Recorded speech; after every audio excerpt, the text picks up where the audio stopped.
إن الحمد لله نحمده ونستعينه ونستغفره ونعوذ بالله من شرور أنفسنا ومن سيئات أعمالنا من يهده الله فلا مضل له ومن يضلل فلا هادي له وأشهد أن لا إله إلا الله وحده لا شريك له وأشهد أن محمدا عبده ورسوله. Allahun Azza wa Jalla falenderojmë. Sipadyshim ai meriton çdo falënderim dhe çdo lavdat. Ta i mbështetemi, prej tij kërkojmë ndihmë dhe falje. Dëshmoj se nuk meriton askush të adhurohet pas Allahut Azza wa Jalla dhe dëshmoj se Muhamedi është robi i Allahut dhe i dërguari i tij. Salavat dhe selame dërgojmë mbi të dërguarin ton, mbi familjen e tij dhe mbi gjithë shokët e tij. Vazhdojmë me serinë e derseve, pra me shpjegimin e mëkateve të mëdha, mas një periudhë më shumë se një muaj për shkak programit Ramazanit, ku e shfrytëzoj rastin që t'i lutem Allahut Azza wa Jall për vete dhe juve që Allah na ke pranuar gjitha veprat e mira, gjitha punët e mira, agjerimin, namazin, lutjet, leximin e Kur'anit, edhe të na bën prej atyre të cilët janë të vazhdueshëm në punë të mira, janë të vazhdueshëm dhe qëndrojnë në rrugën e Allahut Azza wa Jall dhe vazhdojnë në punë të mbara. Kemi mbetë te kapitulli ku autori flet për akuzat ndaj një gruaje të ndershme, ose të ndryshe, kapitulli bab ma jaa fi qadfi al-muhsanat, kapitulli që flet rreth akuzës së grave të ndershme. Pra padyshim se një nga mëkatet më të mëdha të gjuhës, se jemi në mesin ose është duke numëruar mëkatet të gjuhës, është të akuzohet një grua e ndershme, një grua besimtare devotshme, një grua e cila është e ruajtur nga zinaja, nga immoraliteti, dhe njeri ta ndyt gjuhën e tij duke akuzuar me immoralitet, kjo padyshim nga gjënohet më të mëdha. Autori në këtë kapitull ka përmend vetëm një ajet dhe një hadith ku sjell fjalën e Allahut Azza wa Jall në surën An-Nur, që thotë: Inna alladhina yarmuna al-muhsanati al-mu'minati al-ghafilat lu'inu fi ad-dunya wal-akhirah wa lahum 'adhabun 'azim. Përkthimi i ajetit, me të vërtetë ata të cilët i akuzojnë gratë e ndershme, besimtare të pafajshme, vërtet pra janë të mallkuar në dunja dhe në ahiret, pra në këtë botë dhe në botën tjetër, dhe për ta shpregadit dënim i madh. Këto Allah Azza wa Jall ka përmend në dy nga shkaqet me cilat edhe karakterizohen gjënohet e mëdha, mëkatet e mëdha, e që kemi përmend në fillim të librit, ose autori përmend në fillim të librit, mallkimin, por një mëkat i cili sjell mallkimin e Allahut Azza wa Jall, ai është mëkat i madh. Dhe po ashtu, për një mëkat ku është përgatit ose është përcaktuar dënim, ose kërcënohet njeriu me dënim direkt për atë mëkat, ai është mëkat i madh. Dhe Allah Azza wa Jall pra përmend se personat të tillë janë të mallkuar këtë dunjë dhe në ahiret, dhe se për ta Allahu ka përgatitur një dënim të madh. Edhe pse në ajetin kuranor, ose edhe vetë në kapitullin, ose kur trajtohet kjo temë, zakonisht përmendet akuzimi i grave besimtareve të ndershme. Mirë po dispozita është e përgjithshme. Po edhe i njëjtja gjë është edhe atëherë kur akuzohet një besimtar i ndershëm, kur akuzohet nderi dhe morali i tij pa të drejtë. Autori pastaj sjell hadithin e pejgamberit sallallahu alajhi wasallam që është shënuar në Sahihun e Buhariut dhe Muslimit. Sot pejgamberi sallallahu alajhi wasallam, hadithin e njohur, ishteni bu sab'al mubiqat, largoheni nga 7 mëkatet e mëdha. Dhe thanë, ja Rasulullah, wa ma hun, O me hunne ja Rasulullah, cilat janë këto ja o i dërguari i Allahut. Pra sahabët dojnë të dinë saktësisht se cilat janë këto mëkate të mëdha. Kjo është një nga format e me mësu me kuptu njeriu të vërtetën. Edhe me i përmbaj gjana rrugës të duhur. Ajo është, pra ose thonë ndryshe, njohja e të vërtetës është duke ditë rrugën e vërtetë dhe saktë dhe punët e mira që njeri ti realizon dhe ti kryen ato, po të njëjtën kohë duke i njoftë edhe rrugët e gabuara, që njeriu të ruhet prej tyre. Dhe kjo është një nga këto forma. Dhe pikërisht ky libër e libra të ngjajshëm ku trajtojnë ndalesa, ku trajtojnë dukuritë të këqija. Këto qëllimi është që njeri të një ato dhe të ruhet prej tyre. Pra sahabët dojnë të dinë dhe të kuptojnë se kush janë këto 7 mëkate të mëdha, me qëllim që të ruhen prej tyre më shumë se prej çdo gjaje tjetër. Dhe padyshim, me rana është shirku, që në edhe përmend pejgamberi sa më të parë, thotë shirku billah, shirku dhe Allah subhanahu wa ta'ala, e që edhim, çështja e shirkut është që të barazohet dikush tjetër me Allah subhanahu wa ta'ala në gjëra të cilat janë veçori të Allahut te bareka wa ta'ala. Qysh janë përsosmëria, qysh janë të qenit Zot krijues, adhurimi e gjëra të cilat janë specifike, janë gjëra që i takojnë vetëm Allahut subhanahu wa ta'ala dhe në këto gjëra nuk ka Zoti ortak as shok as gjot. Atëherë përmend pejgamberi sa thotë shirku billah. Pastaj përmend sihrin. Një nga mëkatet më të mëdha. E që njerëzit të cilët bëjnë sihr, e ushtrojnë sihrin realisht, ata njerëz nuk mund ta bëjnë këto pa dalë nga feja Allahut të Zotit, pa i bashkë Allahut te bareka ve teala. E pastaj pasoja dhe dëmet e mëdha që shkaktojnë njerëzve, sa ndarja në familje, në mes të afërmëve, mes bashkëshortëve, mes pasoja të mëdha dhe të rënda. Pastaj e treta, wa qatlu nafsi allati harrama Allahu illa bil haqq, pastaj është vrasja e njerëzve të pafajshëm, do të thonë formë të padrejtë, wa aklu riba dhe të hahet komata. Përmendet zakonisht kjo fjalë me hangër komata, me qenë se qëllimi është çdo lloj forme e përfitimit nga komata. Mirë po zakonisht ajo që më shumë të njerë kur e përfiton shumica shkon ose një pjesë e saj ushqihet njëri e konsumon, atëherë është përmend edhe me hangër komatën. Sikur që ka ardhur e njëjta shprehje për gjonave të ndaluara që janë, është me hangër mollën e jetimit. Qëllimi është çfarëdo forme që ti e ke përdor mollën e tij, çfarëdo forme që ti e përveçon mollën e jetimit, ajo është e ndaluar. Mirë po, kjo vetëm si shprehje që përdoren këtë formë. Se kjo besoj që shumë e qartë. Edhe këtu, pra çdo formë që njëri përfiton nga komata ose e shpenzon pasurinë e arritur nëpërmjet komatës, ajo është nga gjinohat e mëdha dhe mëkatet e mëdha. Një bela e madhe që realisht e ka përfshirë sot botën, pothuajse në çdo cep të saj.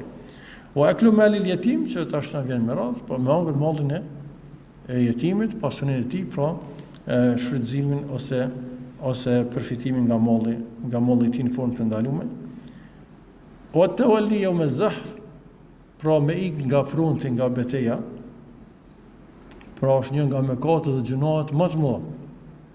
Dhe Allah azza wa jalla vetëm dy situata që përjashton këto. E para është nëse njeriu largohet prej një ballafaqimi ose në një pikë më u bashkangjit një grupi më të madh ose shokëve të tij që të jenë më të fortë dhe më të fuqishëm, ose nëse bëhet një lloj largimi taktik. Kurse asesi nëse është në pyetje largim edhe kthim i shpinës së armikut, e që kjo pastaj rrezikon edhe të tjerë me ty, ose është një lloj tradhtie e gjitha, domethënë kjo është një nga mëkatet e mëdha. Wa qazf al-muhsanat al-ghafilat al-mu'minat, dhe fundi që përmend pra më shumë është ajo që po flasim në këtë temë, dhe akuza ndaj grave të ndershme, të pafajshme besimtare. Pra ka në mu pejgamberi sa një nga 7 mëkatet e mëdha dhe 7 gjënoat e mëdha. Pastaj autori flet për dyftërsinë, bab ma jaa fi dhil wajhain. Pa kapitull që trajton dyftërsinë. Meqense është fol për këtë temë, kur i trajton autori mëkatet e zemrës, kur flet për hipokrit, për monafikët në besim, që është për gënjeshtrim me zemër, është çështje e zemrës, hipokrizia e zemrës ajo, aty kena përmend edhe disa specifika ose disa cilësi të monafikave ku është kjo dyftërsia ose paraqitja e njerëzve me fytyra të ndryshme, mirë pa autori prapë ka përmend këto edhe në kapitullin e veprave, përveç asytyne të zemrës, për arsye se njeriu paraqitet me 2 forma para njerëzve. Pra, ndodhi njëjti njeri me ata që janë besimtar, që janë namazli, që janë të devotshëm, paraqitet edhe ai, kishte i devotshëm, kishte ashtu, flet sikur të jetë një prej tyne. E ka sifaci ato. E ka ato dyftërsi, se ai kur është atje me njerëz e prisht, me njerëz të këqij. Ai paraqitet edhe prej tyne që sikur ai. Si me kanë tjetër njeri. Para këtyne paraqitet që është një prej tyne, po me ata tjerë paraqitet që është sikur ata. Padyshim që kjo është një prej cilësive të hipokritëve, mirë po autori që shtame e ka përmend të prapë dhe ka sjell këto 2 ajete dhe 2 hadithe. Ka sjell ajetin e parë që realisht flet për hipokrit, wa idha laqul ladhina amanu qalu amanna, pra qysh të cilët kur pra monafikat kështu janë, dhe kur takohen me besimtar thonë edhe na kemi besu. Pra thonë është përveç atij mëkatit që kanë në zemër, është ai që shprehin me gjuhë. Pra thonë jemi edhe na jemi besimtar, edhe na kemi besu. Mirë, po kur vetmohen me ata pa besimtar, e shfaqin atë kufrin e tyre. Gjithashtu në surën e Nisa kur Allah Azza wa Jalla i përshkruan monafikat, thot mudhabdhabina bayna dhalika la ilaha illa wa la ilaha illa. Pra janë të luhatur anë hamendje, as nuk janë me këta e as me ata. Pse as me këta as me ata? Për arsye se këta pa besimtarve u kanë dhënë anën e brendshme, besimin, çështjen e brendshme tyne. Kurse besimtarve anën e jashtme paraqiten besimtar.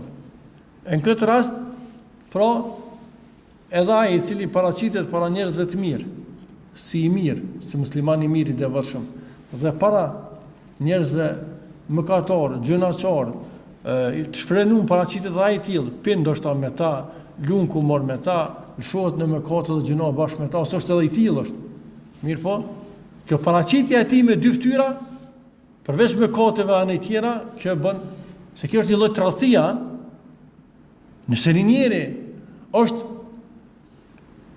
i pamoralshëm në nderin e tij, është ndoshta hajn, ose është konsumues i alkoolit dhe drogës, është faqeve të zeza në përgjithësi. E pastaj të ulet në mesin e besimtarëve, të ulet në mesin e mezhlisit të njerëzve të devotshëm, dhe të paraqitet i tillë, këto është problemi. Se nëse njeri rastis më u taku dikon, dhe normal që nuk e shfosës, do me thonë njeri, të nuk po kërkojmë, na i me konë qaqë i sinqerë që 4 rrugës me tregu që a banë, ja. Mirë po jo mu paraqit i tillë, ku nuk është i tillë. Andaj, kjo është mëkat, pra i paraqitjes e tij, i gjuhës e tij, ku Allah te bareke ve taala pra i ka kërcënuar këta njerëz prej formave të kërcimit që kanë ardhur edhe hadithet e pejgamberit alayhis salam, ku thotë i dërguari sallallahu alaihi wasallam në hadithin që transmeton Buhariu dhe Muslimi, tajiduna sharra an-nas yawm al-qiyamah dhal wajhayn. Sot keni me gjetë ose keni me pa që ditën e gjykimit njeriu më i keq është dyftyrshë. Yati haula'i biwajhin wa haula'i biwajh. Para këtyre janë me një fytyrë tjetër, e para aty në tjerëve me një fytyrë tjetër. Pra, gjithëherë qëllimi është këtë paraqitjen e rreshme, edhe normal nuk është të fjala për ata njerëz të cilët dojnë mi pajtu të tjerët dhe ndërmjetësojnë mes njerëzve. Kemi thonë që janë pej situatave ku lejohet edhe mos mu përmend gjëra të këqija, po mu përmend vetëm të mirat, me u shfaq do me thonë vetëm ona pozitive, nuk ka kjo të bëj këto pjesë. Gjithashtu, autori ka përmend edhe hadithin tjetër ku thot i dërguari sallallahu alaihi wasallam, men kana dha lisanayni ja'ala Allahu lahu yawm al-qiyamah lisanayni min nar. Kush i ka dy gjuhë, pasë autori është të folë për mëkatet e gjuhës.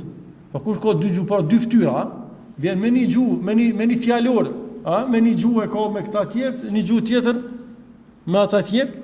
Sot kush vjen me dy gjuhë, ditën e kiametit, ditën e gjykimit, Allah subhanahu wa taala do të jap atij dy gjuhë nga zjarri. Po ndëshkim për ta, është një nga format e ndëshkimit, është që Allah do të jap dy gjuhë nga zjarri. Pas ti mëkatit të gjuhës, autori përmend mëkatin e bartjes së fjalëve, e nemime, që është një nga mëkatet më të mëdha dhe një nga gjërat që më shumë të shkakton fesad në shoqëri dhe shtin armiqësi mes njerëzve. Autori në këtë kapitull fillimisht përmend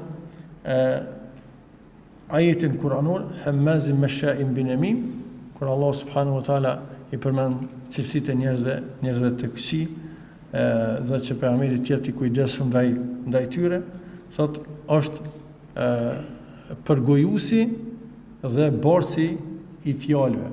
Pra borsi i fjalëve me qëllim që të fut armiqësi dhe ndasi mes njerëzve. Thot pejgamberi sallallahu alaihi wasallam, la yadkhulul jannah nëmem, nuk do të hynë në xhenet borsi i fjalëve. Nuk do të hynë në xhenet. Që kjo është formë shumë kërcënuese. A është fjala që nuk do të hynë asnjëherë në xhenet? Kjo është mëkat i madh. Edhe nëse dënohen në xhenem, mëkatet e mëdha nuk e vendosin njerin përjetësisht në xhenem, përveç shirkut.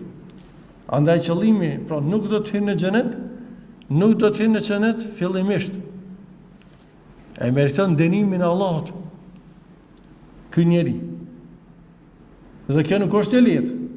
Normal është shumë më rëndë shirku që përjetësisht njerëz në xhenem. Mirë po kjo unë doshta më përmend vetëm këtë sqarim që mos më kesh kuptuar hadithet që vinë këtë kuptim, se për ndryshe kjo nuk është e lehtë. Allahu alem sa vite do të qëndron njeriu aty. Mëkatari një Zot e din nëse nuk e mëshiron Allah azza wa jall, e nuk e fal. Vetëm Allah e din se sot do të qëndrojnë atë dhe sot do të dënohen aty. Na nuk jemi të mujtë me i bë sabër ka njerë disa gjanave të shkurta në këtë dynjë, disa situatave të vështira në këtë dynjë. Qofshin sprova, qofshin fatkeqësi, qoftë edhe krejt jeta jote. Sa vjet është mesatare njerëzve që jetojnë. Dhe sa janë vështirë me ballafaqohen, sa rënë ballafaqohen me situatën këtë dynjë. E jo ato me vite ku në gjarën e xhenemit, Allah në rrugë. Pra nuk do të hinë borsi i fjalëve në xhenet, siç i dërguari sallallahu alaihi wasallam. Pra ai i cili bart fjalët me këtë qëllim, ky është dëshkimi për ta. Pra meriton dënimin Allah subhanahu wa taala. Bile e përmendëm më vonë hadithin e njohur që borsi i fjalëve dënohet edhe në varr para dënimit në botën tjetër. Mirë po, sa me pas parasysh që ka njëherë përgojimi, bartja e fjalëve të njëjtën kohë është përgojim. Ose ka njëherë kur përkthejnë tekstet përkthehen me njërin ose me tjetrën. Cili është dallimi mes përgojimit dhe bartjes së fjalëve? Zakonisht bartja e fjalës është me bart gjendjen e njeriu tek të tjerë, pra me tregu për filon çka po bën ose çka po flet ose çka dhe qëllimi është që me shti fitil, qëllimi është me shti armiqësi me njerëz, me i prish raportet mes njerëzve. Domethënë zakonisht bartja e fjalëve karakterizohet me këto. Përderisa përgojimi ndodh mos më po me këtë qëllim. Nuk është këtë qëllim. Po veç fakti që ti e përmend vllon ton në mesin e tjerëve, jo në prezencën e tij. E bartja e fjalës mund të jetë edhe në prezencë, mund të jetë përgojimi është jo në prezencën e tij dhe ka gjëra që ai nuk don me i përmend. Apo nuk është e kurzuar që ato me nxit urrëtie ose përçarje mes njerëzve. Pra, përgojimi është prej mëkateve, bartja e fjalëve është prej mëkateve të mëdha. Parimisht, por ka situata ku ajo mundet me qenë preferuar, por ka situata ku mundet me qenë edhe obligim. Pezo me merr vesh ti që një person do më abon një sherrë dhe një dëm dikujt, një vëllai tjetër. Do më abon një të keqe. Ti ki për obligimi të tregu atij që mu rujt. Na kena thonë sikur ato gënjesht edhe rrena kur dikush e nis dikon me vrall dhe e ke shtin në shtëpi, që ajo do të më thonë sa këtu. Se është mbytje më pështu jeta e njerit. Edhe këtu nëse ka ndaj rrezik për dikon, ku e din që do më i boni të keqe dikush. Këtu tash më thonë vallahu ne po runa, s'po bëj gjëna se s'po bëj fjalë. Jo, nëse din, jo me bëj fjalë veç me hamendje ose me tu i kesh kuptu fjalët, mirë po e din që ajo ka bë plan, do më i boni dëm në diçka, kjo është diçka tjetër.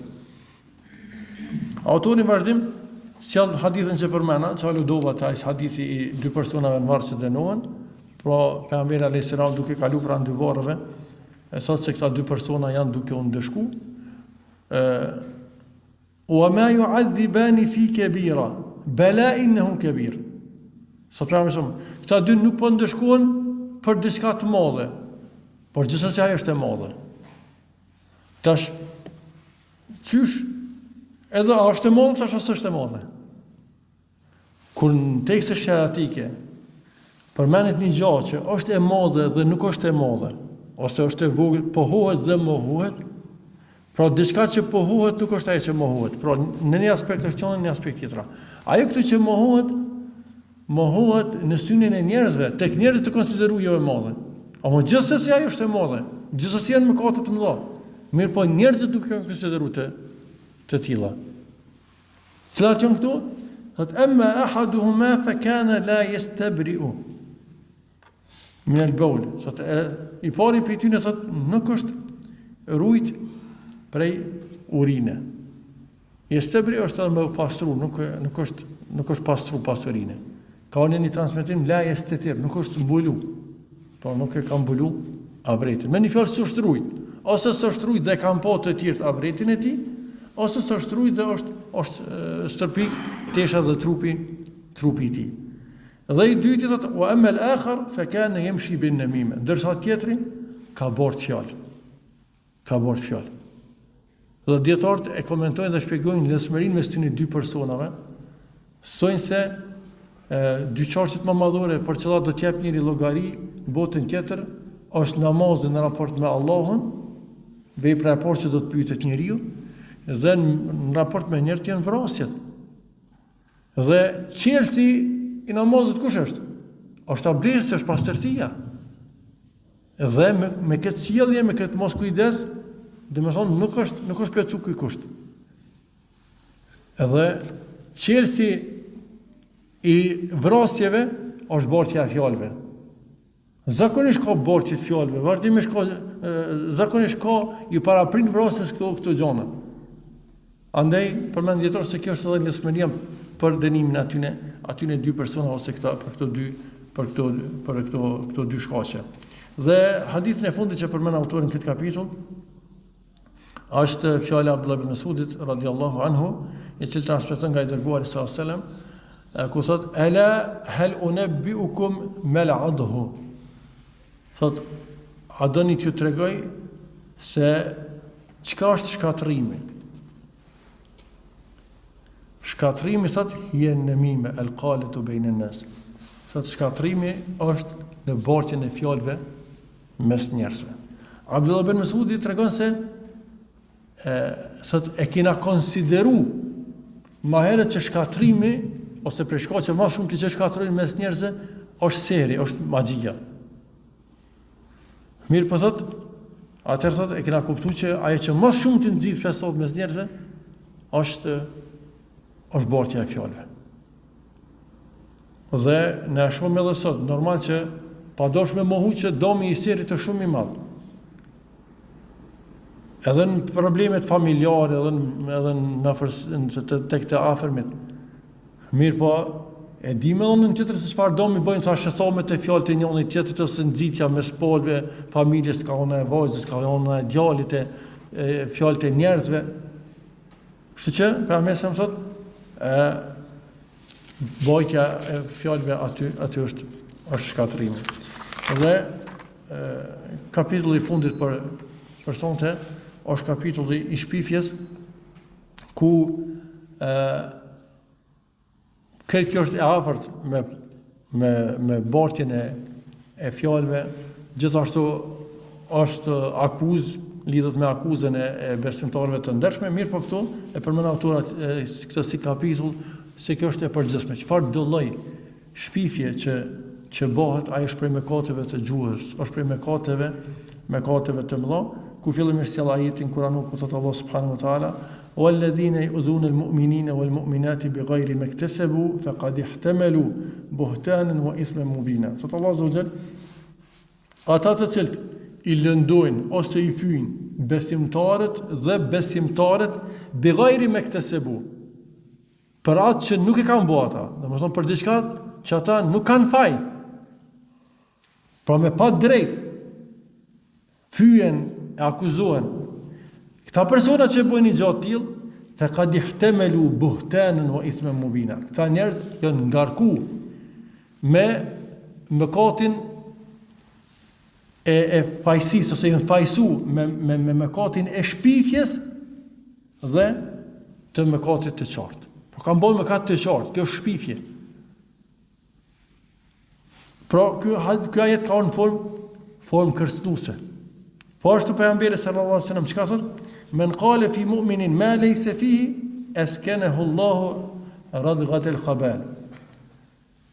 Sot pejgamberi sallallahu alaihi wasallam, ai person i cili thot për një njeri, për një besimtar, atë që ai nuk e ka. Pra kjo është shpifja.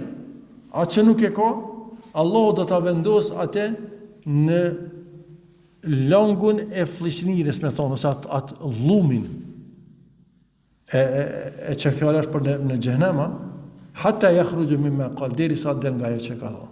Në një transmetim kur është shpjeguar që kjo fjalë radghatul khabal është shpjeguar, thot pejgamberi sa është yndyra ai kelbi dhe ai gjaku që mbledhet nga djegja e trupave të njerëzve në xhehenam, pra në fund xhehenami që mbledhet këtë ajo yndyra tyne, ai llumi tyne, sa që ato vendosen këta njerëz. Po në shkollën më të ulët, derisa del prej saj. Si del prej kësaj fjale? Me pendim, me kërkim falje, me keqardhje për veprën që ka bërë. Dhe duke kërku hallalin prej atij që ka shpif për ta. Përndryshe kjo është kërcënimi për këta njerëz. Gjithashtu, edhe hadithi i fundit ku autori sjell thot pejgamberi sallallahu alaihi wasallam, atadruna mal ghiba, a dini çka është përgojimi?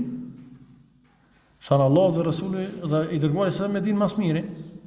A i tha, dhikru ke e khake bima jekrah. Thot, me fol për vllahun tën atë që ai nuk e dëshiron, nuk e pëlqen. Sahabët çka thanë? Sa i thotë i dërguari, i thanë atij, e nëse ajo që thuhet për të është e vërtetë.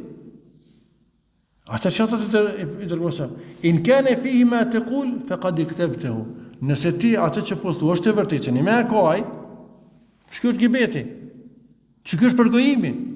E ke marrë për gojë, e ka, po nuk bën më ja përmend përderisa ai nuk e dëshiron atë nuk e. Sa të për ndryshe, nëse nuk është të ky person ti atë ke shpif, ke edhe më aron. Shpifja edhe më aron se përgojimi. E lutim Allah subhanahu wa taala na ruan nga gjitha mëkatet e zemrës, mëkatet e gjuhës, mëkatet e gjymtyrave të tjera. E lutim Allah subhanahu wa taala të na jap devotshmërinë në zemrat tona, na pastron zemrat tona, na pastron veprat tona, gjuhën tona. E lutim Allah subhanahu wa taala të na bëjë prej atyre që e përkujtojnë Allahun shpesh dhe pa ndo, prej atyre që vazhdojnë në vepra të mira, punë të mira dhe largojnë nga mëkatet e gjunat. O sallallahu sallam ala nabina Muhammad.